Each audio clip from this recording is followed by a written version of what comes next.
Welcome to the Education News Show and the start of the 2015-16 school year.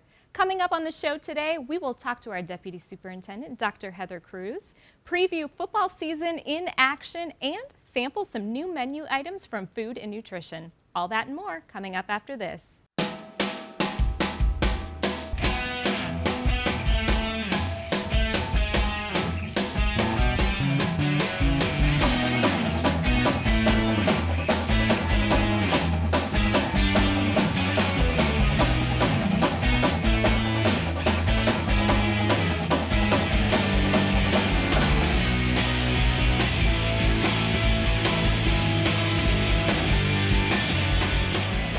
I'm so pleased to have our Deputy Superintendent, Dr. Heather Cruz, with us on the show today. Dr. Cruz, thank you so much for being here. Thank you for having me, Danielle. Well, some really exciting news in the Peoria School District. Off to a great start to the new year, but I hear enrollment numbers are up. Tell me a little bit about that. They are up, Danielle. You know, we always anxiously await for our students to return and to see really how many are coming back.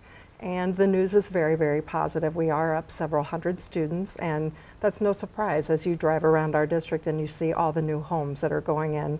Not just in the north end. While you do see several in the north, you also see several little sporadic new developments here in the central and south end of our district as well. Well, that's really exciting. It means the word is out and that families certainly know that Peoria Unified is a great place to be.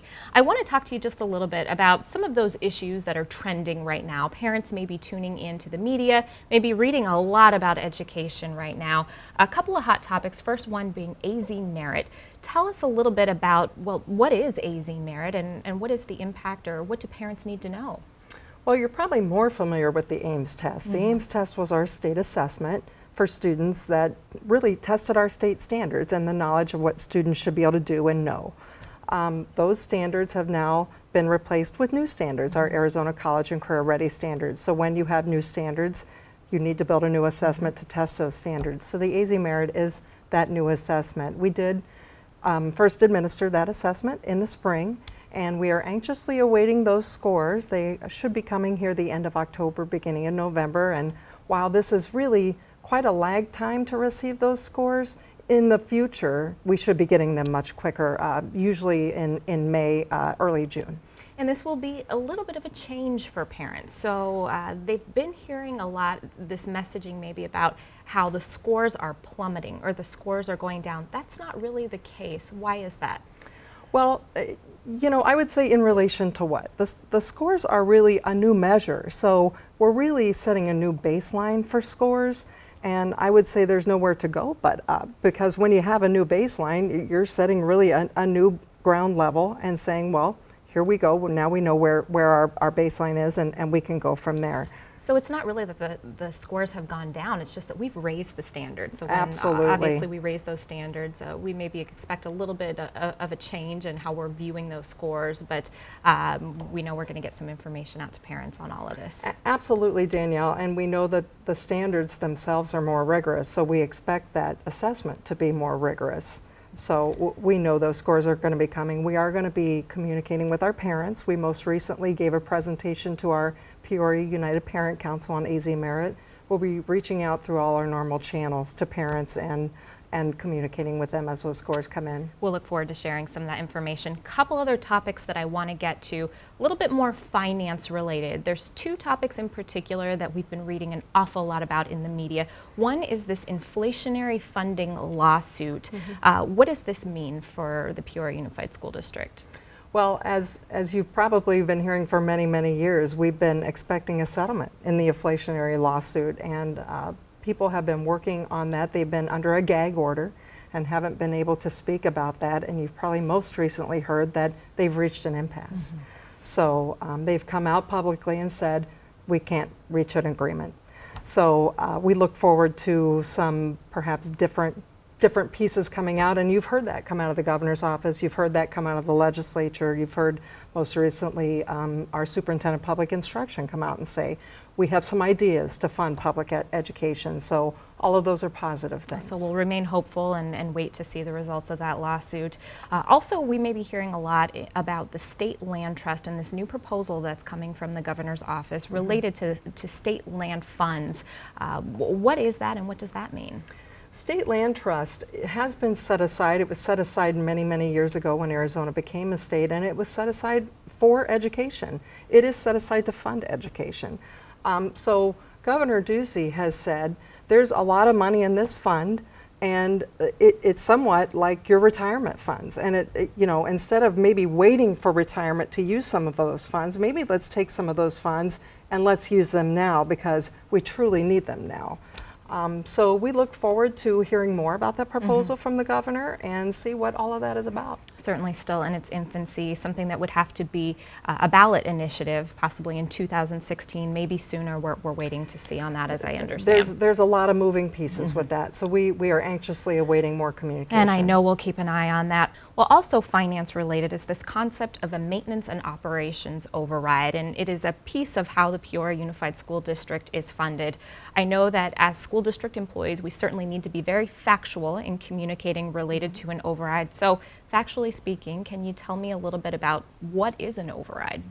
Absolutely. You know, within the law, we have to stay within our budget limits. Occasionally, we can go out and ask our voters to say, can we exceed our budget by a certain amount? We are allowed by law to ask our voters to exceed our budget by 15%. We are asking our voters to exceed our budget by 13%. We are currently on a 10% override, and we are asking them to increase that to a 13% override. So that would be a tax increase. What are the things that the current override funds at that 10%? All of the pieces that will fund, Danielle, will be assistant principals, gifted education, instructional coaches, athletics and extracurricular activities, arts education, reading programs, school nurses, and maintains existing class sizes. And the additional 3% would go to fund all-day kindergarten and compensation for staff. Well, thank you very much, Dr. Cruz, for shedding some light on that. Certainly, the maintenance and operations override can be a little bit complex, and it's part of this bigger picture of school finance, which is even more confusing at times. We've got a great video that shows a little bit more about how school finance works. Let's take a look. If you're anything like me, you probably find school finance to be a pretty complicated topic. Most of the confusion is because school finance is so different from our personal finances. As an individual, I go to work and collect a paycheck. I deposit that paycheck at a bank and then use those funds to pay my expenses like a mortgage, car payment, utilities, groceries, and more. School finance is much more complicated, but once we begin to understand it, we'll have a better grasp of how our tax dollars will help meet the educational needs of our students. Schools receive their funding from two main sources: local property owners and the state of Arizona, and the federal government. Local and state funding provide about 90%, and around 10% comes from the federal government. But here's where it starts to get complicated. Every dollar that comes into our schools has rules attached to it that mandate how it can be spent. Federal funds are very specific and fund things like special education and to assist students that are living in poverty, commonly referred to as Title I funds. Funds from the state are split into two pots: maintenance and operations and capital, with 99% in the maintenance and operations pot and 1% in capital. The maintenance and operations funds pay for daily operations of our schools, like salaries, transportation, utilities, and general supplies like paper. Capital funds pay for durable items that are owned or used by the school for many years, like buildings, furniture, buses, textbooks, and technology. If the money in either of the pots is not enough to meet the needs of our students, the district can ask the local community to pass an override or a bond, a tax on property. Overrides and bonds are different, and the funds they generate add to the different pots. Bonds are for capital expenses and pay for maintenance and repair of the school buildings, buses, and technology. Our community passed a bond in 2012 to pay for these items. Overrides are for the maintenance and operations pot. A maintenance and operations override is good for 7 years, and our community voted for our first override in 1996 and has voted to renew it 3 additional times. As budgets are shrinking, our community has helped to make up the difference in order to meet the many needs of our students. Funds from the override have supported assistant principals, nurses, PE, arts education, reading programs, gifted education, athletics, and extracurricular activities, while also maintaining class sizes. Does school finance make more sense now? I hope so, but if you still have questions or want more information, you can find it on our district website or by calling us. Cheering from the sidelines and dazzling the crowd on the field at halftime, everyone loves a good marching band. Let's check out Centennial High School under the direction of Dan Stone.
my pleasure to have a fabulous student from Skyview Elementary joining me today, Kiki Norberg. Thank you so much for being here with me. Thank you for having me. Tell me a little bit about what it's like to go to school at Skyview Elementary.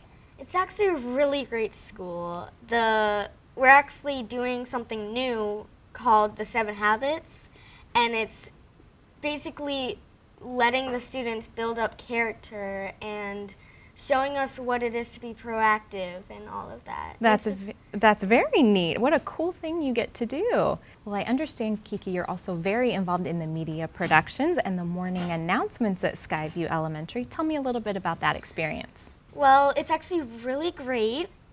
We have a big set. We're actually on YouTube and we have a bunch of hits. Wow. And it's actually pretty cool because I have my own segment. Okay, tell me called about that. Teacher Feature. Because I can only record on Fridays because I have volleyball the other days. So I basically interview a teacher, ask a little bit about them, and yeah, we just interview them. Very cool. I understand we're going to see one of your segments here later in the show, so that's very exciting. Very exciting. And we're going to have you as part of our food and nutrition segment here coming up on the Education News Show. So we're very excited about that. Before we get to it, why don't you tell us what's coming up next on the show? Well, fall weather is upon us, and that means football season. Let's check out the action from the gridiron and see how our high schools have started their season.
Well, I'm so excited to have our food and nutrition coordinator, Kylie, here with me today for an exciting segment. And of course, Kiki from Skyview has joined us again. We are talking about all things that are on the school lunch menu this year. We've got some new menu items and some updates from our food and nutrition department. So Kylie, thank you for being here. Thank you for having me. So tell me a little bit about kind of the nutritional standards. I know that as a school district for all of our elementary and high schools, we do have some standards that we need to adhere to for what kids have during the school day. Exactly. So we're part of the National School Lunch Program where we're required to serve a certain amount of nutrients for all students. And it's available for anyone that comes into our cafeteria as well. So this year we're really excited because we've tried to create new menu options that include all of them and that also are exciting for our kids to try. The standards have to be that it has to be a veggie, a fruit, a whole grain, a milk, and a protein. So it's really a balanced meal, what they're having every time they come through the school lunch line. That's the goal. That's the goal. That's exciting. So tell me a little bit. We have some of our new items here, and I know we're going to get to cooking one of them here in just a second, but tell me a little bit about some of the new items we have here in front of us. Sure. So we have a taco salad right here, as you can see, and it is something that we wanted to incorporate into the elementary schools. We have it in our high schools, and so it's a taco meat with some cheese, and then the lettuce, the tomato. There's going to be sour cream, there's salsa, there's lots of other options that are on the fruit and veggie bar for that day. So they can really add to this. They start with the basic, but they go through that fruit and veggie bar and they can make it their own. Exactly. So we kind of wanted it to encourage the kids to make their own choices, but provide them the healthy options as well. So it's actually like a whole wheat tortilla that's a shell. So they're baked, they're not fried. So it's something that they get their grain, they get their meat, and then they get to pick their own veggies. So as they well. may not think they're having something healthy, but they really are having something try healthy. to sneak it in, That's great. That's great. And Kiki, have you had a couple of these things when you've gone through the school lunch menu line this year? Yes. Yes. Delicious? Yes. Very good. Very good. Well, I know we are going to make one of the new items that I believe is available at the elementary school. Yes. Tell us what we're going to make.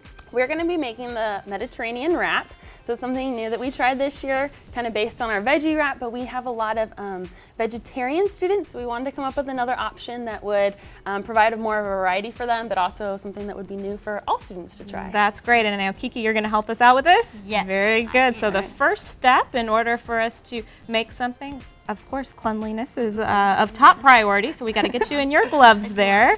So as she's putting those gloves on, Kylie, tell me a little bit about this fruit and veggie bar, and Yeah. is it something that's available every day? It is. It's something available to all students every day, and it's included in every meal. So that's something we're really excited about, is that we try to put new options out, so something that's in season. So last week, a lot of our students had the privilege to try heirloom tomatoes. They were local delicious. grown, they're in Arizona, so we were really excited. So I actually found some in the kitchen, and I was like, I'm stealing these. Very good. We're Yeah. glad that you were able to bring them to us. They're- Those are those heirloom Yeah, tomatoes. The heirloom tomatoes.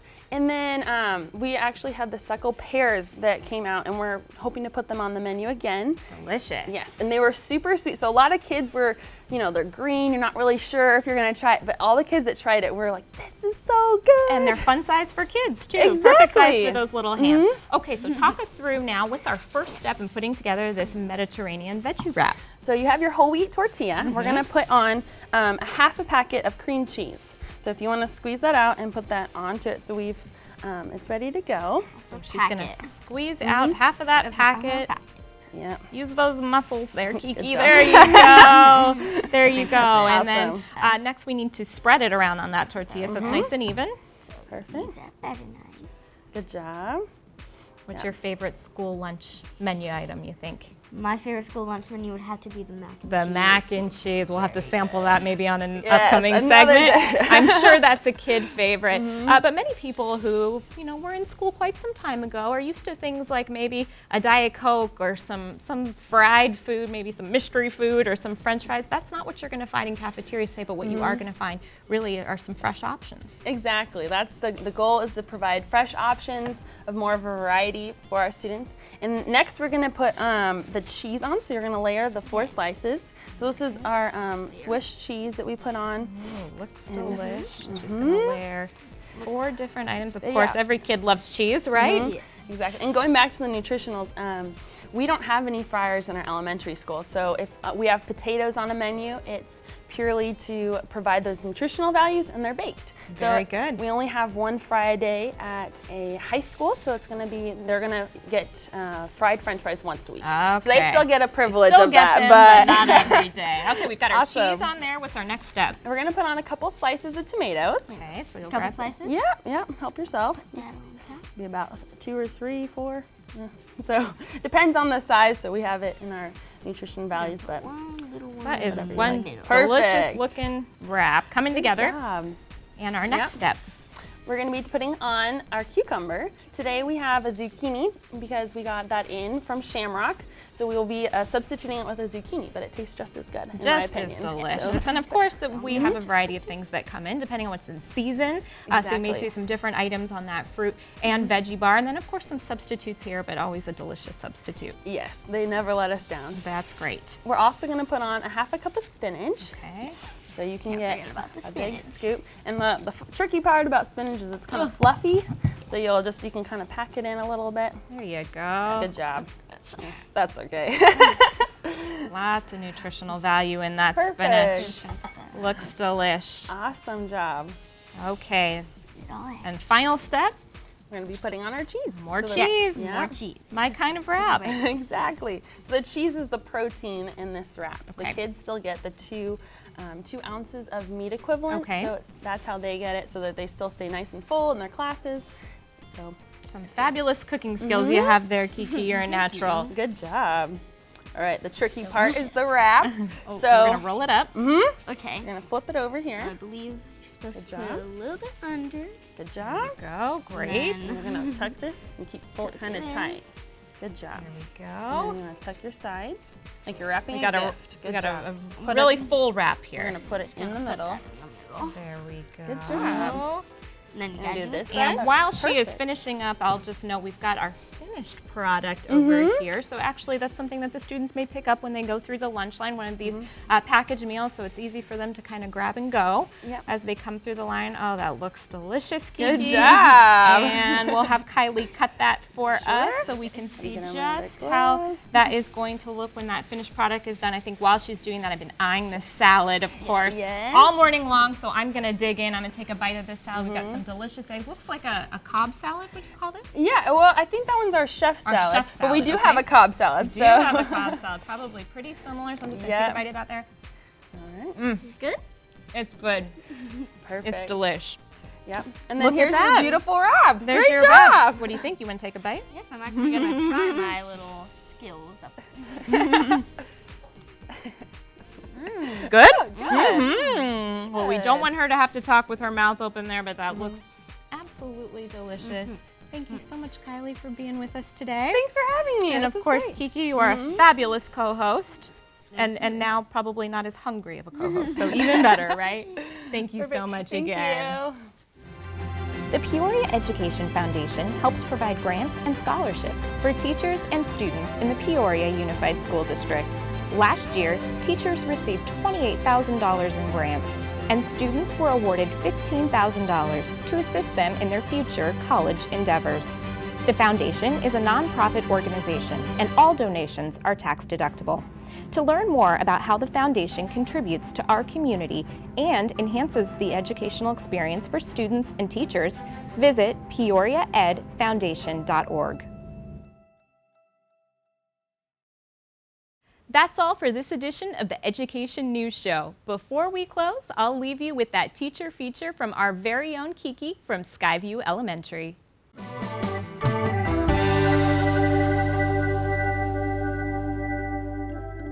Hi, I'm Kiki, and with me today is Mrs. Mon, one of our first grade teachers. Today is her day on Teacher Feature. Hello, Mrs. Mon, and thank you for joining me. Hi, Kiki. So last year you participated on So True, So False, and you told us that you went on a hot air balloon ride. I sure did. Can you tell us a little bit about that? It was really fun. It was a complete surprise, actually. My husband woke me up really early one morning and told me to get in the car, and next thing I knew, we were on a hot air balloon ride. Well, that is very romantic. Was it scary? It was kind of scary taking off and landing, a little bit bumpy, but while we were up in the air, it was beautiful and very peaceful. I loved it. I'm taking it's not one of your hobbies. Oh no, definitely not. So then what are your hobbies? I really enjoy exercising, cooking, and I love reading. Any favorite books? A couple summers ago, I read the Harry Potter series, and I loved those. I'm not a big fan of the Harry Potter series books. Yeah, that's okay. I didn't think I would be either, but once I read them, I really loved it. Well, guess what time it is? What time is it, Kiki? It is wacky question time. Okay, I'm ready. Okay, so I won't make you sing or anything, Yes, please don't make me sing. but here it comes. If you could be any type of pizza, which one would it be? I would be probably just plain cheese pizza, because that's probably my favorite. And it doesn't get too fancy, but everyone likes it. True, that is a great response. Thank you. Well, that wraps up for our third question. Thank you, Mrs. Mon, for joining me again. I will see you next week for another teacher feature. Have a wonderful day.